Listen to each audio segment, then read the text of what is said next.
Up+Adam. Tractor systems are offline. We are Beyond FM. Beyond FM. The future of broadcasting is here. Up+Adam with Adam Montiel. It's community content from Concentrate. It's Up+Adam with Adam Montiel. Some say life is where it begins. Straight to the stars is where it ends. Yes, some say life is just where it begins. Straight to the stars is where it ends. Only to start again. Hey, it's Wednesday. Hump day, smack dab, middle of the week. Let's go. Gorgeous outside. Thank you so much for connecting, for being Up+Adam. My name is Adam Montiel. Today, I am excited for today. She walked into millions of living rooms, still millions of hearts, as Sloan on Entourage, and never really left. Not because the character stuck around, but because the woman behind her was always bigger than any role she was handed. Emmanuelle Chriqui has spent more than 2 decades in this business, doing the one thing that most people in Hollywood won't do, and that's refusing to be defined by somebody else's best idea of her. From Sloan to Lana Lang and Superman and Lois, she has kept finding new rooms to fill, and now she is kicking the door completely off by producing and starring in her new film, A Love Like This, which drops April 24th. And look, you might think you know Emmanuelle Chriqui, but I tell you, this conversation got real fast. We talked about what playing in the gray space of love actually forced her to confront. What happens when the script disappears and something real just takes over on set, and how a proud Jewish woman from a traditional home found the grace to speak up even when the world got loud and even hate went through the roof. This is Emmanuelle Chriqui, and she is coming up on Up+Adam. I'm super excited. All right, this story for that audio file in your life, it's a little bit of a reality check. Someone who knows or tells you they know, I know sound so well, you got to have this chord, this, that, this, the other. So there was this blind listening test, the kind that makes people real nervous if they spend a lot of money on their setup, right? We're talking high-end audio folks. People who swear that the cables matter, not just a little, but like transform your entire listening experience matter. Gold-plated, the whole thing. Well, researchers put that to the test. They had audiophiles listen to different setups, some with expensive high-end speaker cables, others with, let's just call it regular nothing fancy cables. And here's the twist. They didn't tell them which was which. Blind test. No bias, no flexing, just ears. The result? You guessed it. Most couldn't even tell the difference. Yeah. All the money, all that confidence, all those heated Reddit threads, gold-plated HDMI. Because when it all came down to it, they were basically guessing. Now, to be fair, some people did claim they could hear a difference, but statistically, didn't hold up like at all. Meaning, what a lot of people think they're hearing might not actually be about the sound. It might be expectation, might be branding, might be the fact that if you drop $1,000 or whatever on a set of cables, your brain's like, oh yeah, this is going to sound incredible. And listen, no shame. We all do it different ways. Wine, cars, headphones, clothes, right? I totally thought of wine when I was reading this article because I saw so much could have just been interchangeable with wine and the wine scene. But this one gets better. Listen, they didn't just use cheap cables. In one of the controls, they used a banana. Yeah, like an actual banana. In this test, they swapped in different materials to connect the audio, including a banana, to see if people could swear by premium sound if they could hear what they were hearing. Guess what? Still couldn't reliably tell the difference. They're playing their sound through a banana. A piece of fruit was basically holding its own in a blind test. Isn't that wild? So the difference might not be your ears. It might just be your expectations. And an article like this gets you thinking of a lot of different things in your life that you buy. Interesting stuff. All right, before we get into our chat with Emmanuelle Chriqui, I'm super excited for this. I want to tell you about our friends at the Mountain Air. These guys are rad. You don't get very far in slow unless you're doing something right. Not an easy place to run retail. Mountain Air, they've been doing it right since 1975. Right there on Marsh Street, they've helped generations of locals get outside at all skill levels, hiking, camping, climbing, heading to the snow, whatever it is. Started by a guy named Wayne Patterson, now owned by Josh and Lindsay Herring, an incredible couple who were part of it long before they took it over. It's just what they do. Their whole family's involved. People there, the folks are really helpful. They know what you need, even if you don't know quite how to ask for it yet. Plus, there's a couple doors down, they got their sister store, The Switchback, where you can buy and sell used gear so your stuff gets another shot, someone else can try a run at it. And this is what local advertising is all about. Real businesses supporting real communities. If you stop by, make sure you let them know you heard them on Up and Adam. Say thank you for not just keeping it local with who they serve, but keeping it local with the dollars they earn. That matters. We love our friends at the Mountain Air in San Luis Obispo. It's Up and Adam with Adam Montiel. All right, she stole our hearts as Sloan on Entourage, and honestly, she never gave them back. An actress who has never played it safe. A producer who is just getting started, and a woman when the world got loud and personal chose grace over silence. From the halls of Entourage to the streets of Metropolis on Superman and Lois, and now to a sun-soaked Malibu weekend that will make you feel every complicated thing love can do to a person. In her new film called A Love Like This, it drops April 24th. She's here right now. I'm so stoked that Emmanuelle Chriqui is Up and Adam. Thank you so much for being here. It's all right. I was just telling her, it's like, you're like a smooth bottle of wine talking to. Oh, you're so nice. Do you like wine, Emmanuelle? Hi. Yeah, I do. I love wine. Your heart, that's going to be at 29. Have you ever been up here to the Central Coast before? I have. It's beautiful where you are. Oh my gosh. I can't believe you were up here. I'm already like, I don't know, I'm very nervous today. Oh my God. You're so sweet.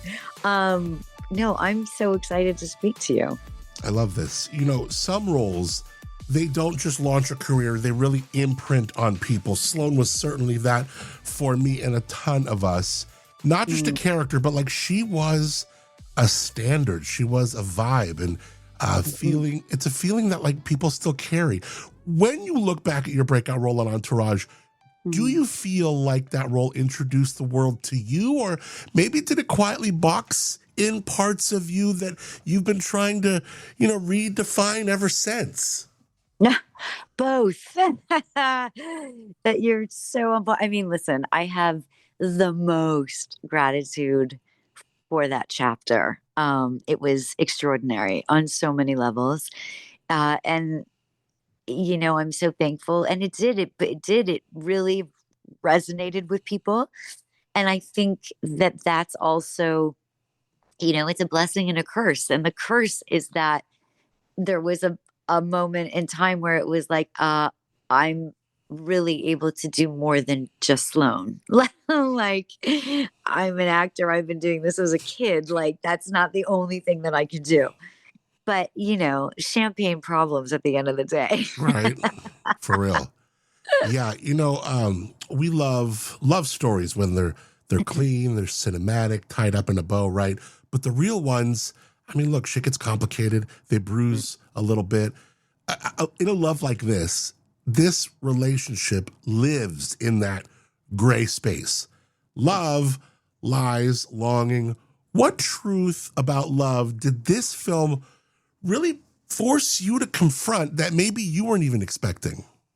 I think that it just reinforced this idea that we cannot judge anybody's path or journey. I think that the easy thing to do is to point a finger. I think the hard thing to do is to imagine yourself in someone else's shoes.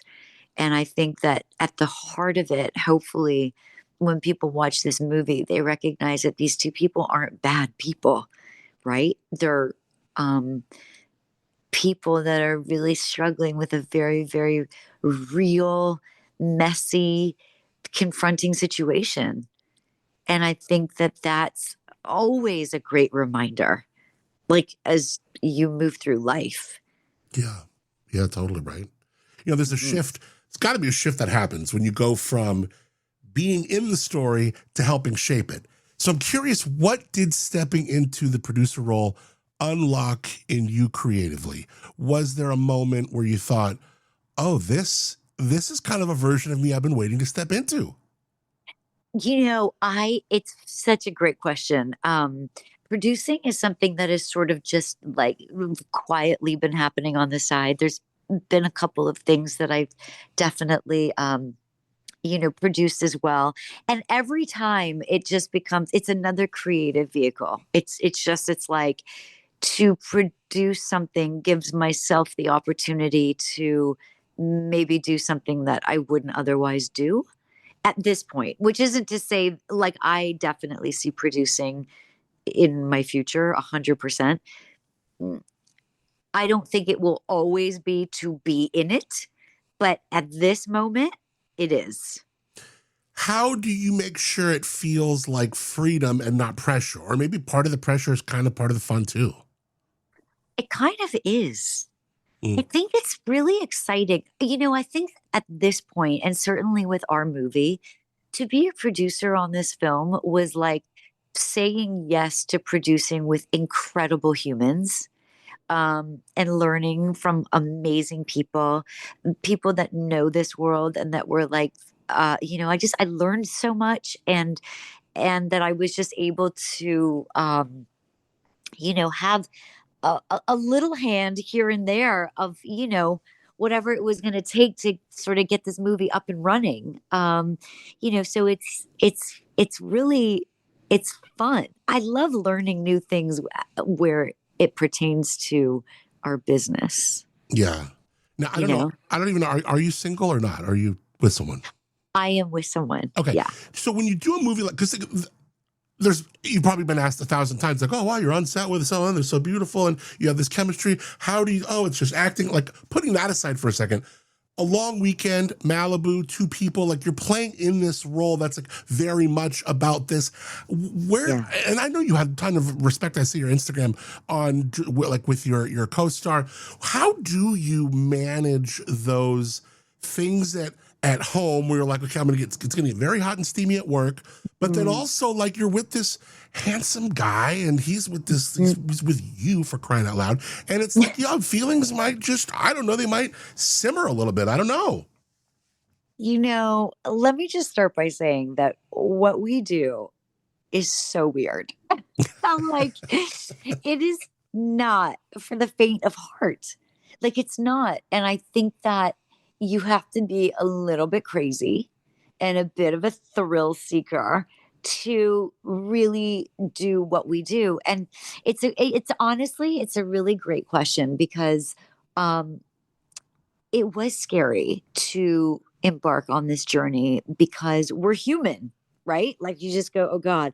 But the beauty of it was that when Hayes signed on, he was my number one choice. And when he signed on, it was so specific. I knew that it was going to be a safe environment, and that, we both are in healthy, thriving relationships, and that we were going to be able to have fun together and to be able to bring it in a safe way,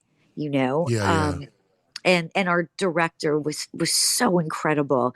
And I mean, and the truth is that there is that sort of magic of, we were shooting in Malibu in this house for 2 weeks. It was like we were existing in our own bubble. Right. And when we would get there each day, it was like that was the bubble.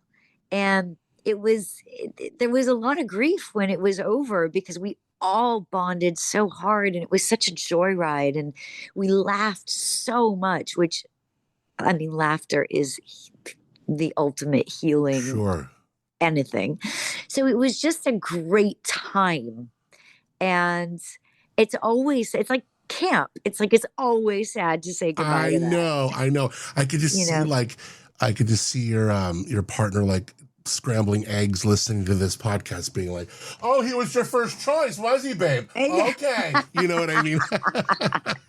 But you know what? My boyfriend, he's so amazing. He's an actor. He's so supportive. He gets it. Oh, for sure.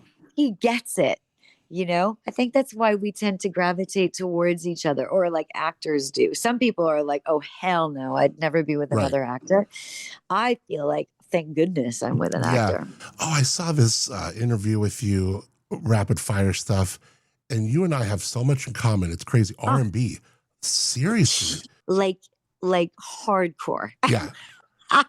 I know. And like 90s, oh my God, 90s, early 2000s, the best. Absolute best for R&B. I know. I agree. You have played characters that people fall in love with, but also characters who are figuring themselves out in real time. And when you look back on your journey from Entourage to Superman and Lois to now, has your definition of a strong woman, has it evolved both on screen and off screen? Oh, wow. Another great question. I would say, yes, of course it's evolved because hopefully the goal is that every day that goes by, we're like rising to the challenges.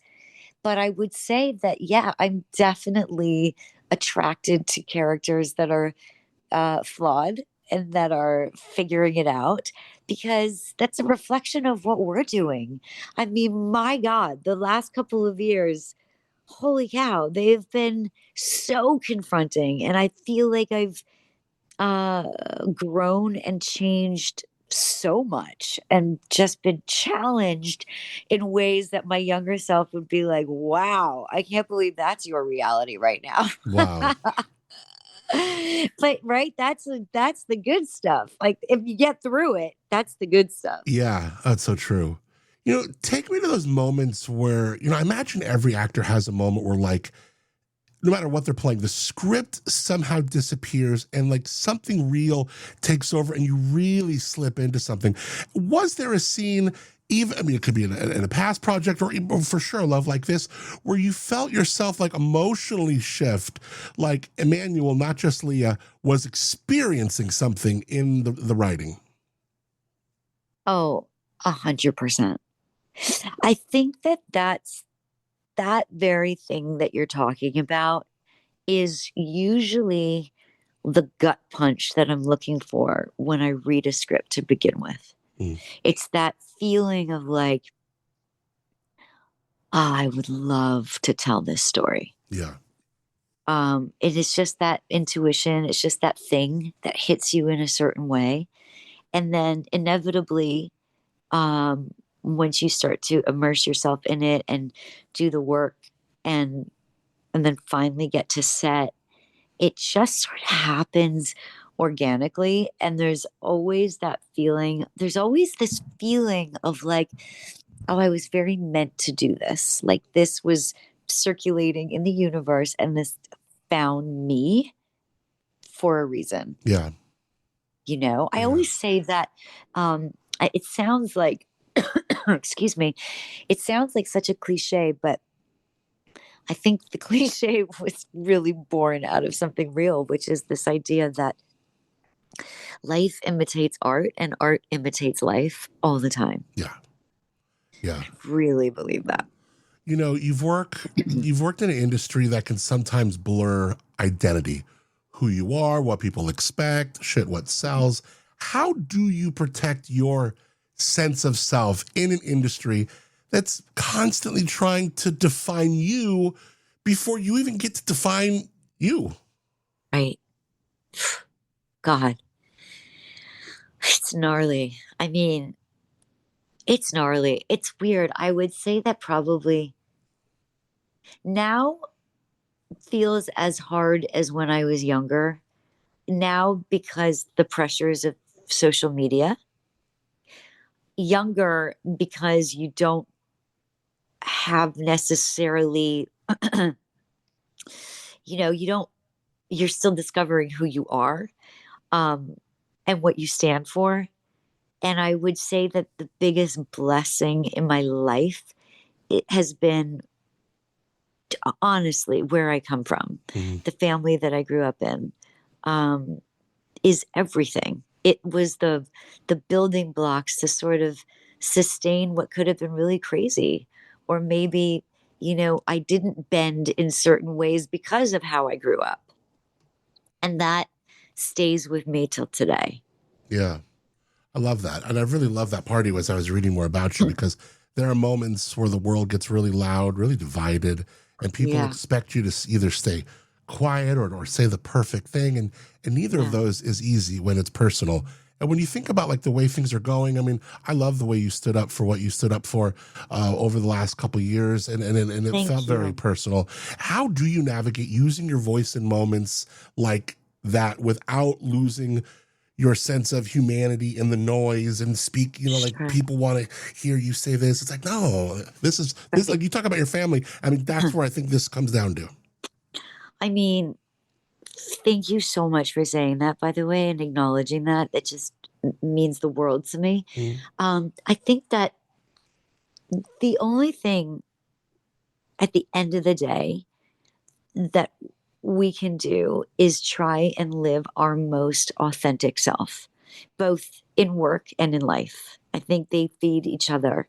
And I think that, it's really, I think it's quite easy to stand up for something and give your opinion about something.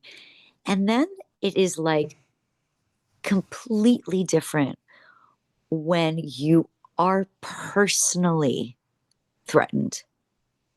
And I think that was something that was very new to me.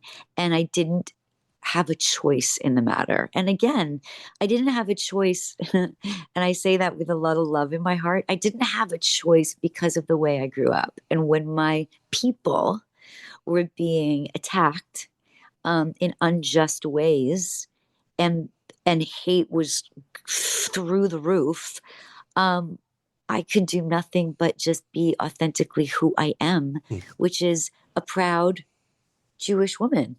I was raised in a traditional home, amazing parents, amazing family, amazing support network and friends and community. And I think that I think it's that thing. I think it's when it becomes personal, it's like, do you cower or do you find the grace to speak up? And of course, toe the line of like, I don't want to be political. None of this is political. I agree. Do you know what I mean? Like, totally. None of it. It's like, let's love each other and let's be tolerant of each other and let's stay open. And so it was tough. And there was a lot of mental health breaks. Like people who do that for a living, I mean, Godspeed, because I don't have the fortitude to do that. Totally know what you mean. Oh, people ask me to run for mayor here. I'm like, you're crazy. There's no way. Yeah. No way. You'd be great. I can tell. You've done a lot of interviews. You've answered a ton of questions, but I always think the most interesting stuff, especially because I've always been a big fan of you, lives kind of outside of what people usually ask. So like, I'm curious, like what's something in your life right now, maybe not even in your career, not the highlight reel, but something real that you're still actively trying to understand about yourself? Oh, man. Oh, that's so good. I think I'm just trying to understand what the future looks like, certainly in this new world, as an actor, as a human. I think every day we're presented with these challenges and it's like, who am I in all this? Yeah. I think that's something that a lot of people probably relate to. Yeah. Yeah. You know what? I want to follow you on Insta. You need to follow me back. I do a really popular wine podcast, and I would love for you and your sweetheart to come up here to Paso Wine Country. Yes. And we would just open up a ton of doors and a ton of fun bottles with you. Let's do it. We'll find you a place to stay. Oh my God. It'd be rad. It'd be rad. DM me so that I'll follow you right back. I love it. Cool. Yeah, I do a show called Where Wine Takes You, and it's rad. And the place up here, Wine Country up here, as you know, unreal. Yeah. So what a special conversation. Really loved our time. Thank you for it. I'd wish you luck on the movie, but that's not fair to people who need it because you're the best. So I appreciate you a lot. You're so sweet. Thank you. Lovely chatting with you. You too. All right. See you soon. Some say life's where it begins. Straight to the stars is where it ends. was everything. What a chat. She was great. Thank you, Emmanuelle, for being so open, so real, for reminding us that the best stories, on screen and off, they kind of do live in that gray space, don't they? Again, A Love Like This hits April 24th. Trust me, you're going to want to see it. Check out the trailer and also everything Emmanuelle in the show notes. And I tell you, Paso is waiting. I think we got to do a double date. I think her and her dude need to come up here. We need to show them what's up with Wine Country up here. All right, before we get into some housekeeping, I want to put you onto something real quick. Saturday, May 9th, Paso Downtown City Park. It is the Olive and Lavender Festival. And it's not your typical festival. This, well, one, it smells better. People are going to be really enjoying themselves. You've got olive oils that you kind of taste them and go, oh, damn, this is a lot better than what we have in the pantry at home. Lavender's in the air, so you got that calm you down energy. Local farmers, little pop-ups, demos. Somehow you end up staying way longer than you planned. It's completely free. 9 to 4, right downtown Paso City Park. Just show up, walk around, see what's going on. But fair warning, you're probably about to leave with a bag of stuff you weren't planning on buying. Such a great event. Put on by the Main Street Association downtown. It is the Paso Olive and Lavender Festival. It is that kind of a day. I promise you won't regret it. Again, completely free. All right. Want to thank our friends Moonshiner Collective for giving us original music on this show called Start Again. Stream them wherever you get your music. MoonshinerCollective.com for more. How about Tamber Winery for giving us the Tamber Lobro Studios? Love what they do. Taste their wines in the village of Rio Grande. Timbre, tamberwinery.com. Also, thank you to you for rating, reviewing, subscribing to the podcast where you listen to it, wherever you listen to it. Appreciate you very, very much. Also, for sharing it with a friend. There's a new podcast that I was actually interviewed on. Tables Have Turned. Rich Clayton owns Calco's Beer, downtown Paso. He's got a show called People, Pints, and Possibilities. And he just talks to local people in business or in the community and gets to know them, talk about their upbringing, their craft. It's a really high EQ conversation. It wasn't just a lot of trite BS. It was good. It was a good chat. And I've seen some of the other chats he did. So when he asked that I come on, I was excited to do so. So we finally worked it out, and that it's out now. I'll find the show link, but it's out now. I think it got published last night or this morning. And it's about an hour of me being interviewed, which I don't think I'll go listen to it. I don't like hearing myself in that way, but I know I enjoyed it when it was happening, and that's all that matters. And he does a good job. So I would definitely encourage you, maybe I will go back and listen to it. I normally don't. In those unique times where I'm being interviewed or something, I normally don't. But encourage you to, because he does a really good job. People, Pints, and Possibilities. And I thank Rich Clayton for having me on his show. And it's video, so you can check it out, or you can listen to it on Spotify or wherever. I think this is the first episode. He just hit his year anniversary where he's on. I was like, you're not on Apple Podcasts? 90% of the people who listen are on Apple Podcasts. And he's like, no. So I got him, and Jacob is the guy who helps him figured it out to get him on Apple Podcasts. So that's good. So now they're up there, and I think that'll help their SEO even more. So again, it's there. You can just search on YouTube, Spotify, People, Pints, and Possibilities, and I'll see about putting a link in the show notes. All right. Till tomorrow, I hope you have a great day. I hope your week is going fantastic. Smack dab in the middle. Let's coast to Friday together. Thank you so much for connecting. I'm Adam Montiel. Appreciate you a lot for being up and at 'em. Some say life is where it begins. Straight to the stars is where it ends. Only to start again. Let's start again. We'll start again. Let's start again.